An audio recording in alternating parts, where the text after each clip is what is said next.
Hey, what's up? This is Ricardo at Parts People, and in this video, we'll outline the steps for completing a part replacement on your Dell PC. Visit our website and use this coupon for a 5% off discount.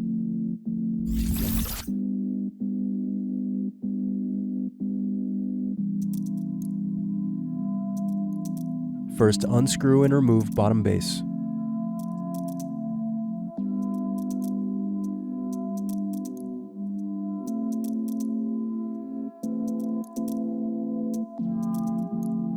Now unscrew battery.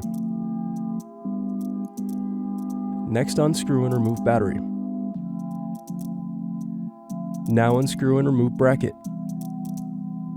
Next, disconnect antenna cables and remove wireless card. Then disconnect display cables from motherboard. Now unscrew and remove display assembly.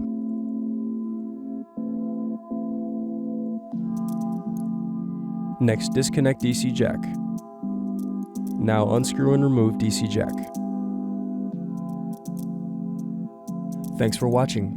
Don't forget to like and subscribe if you enjoyed this video.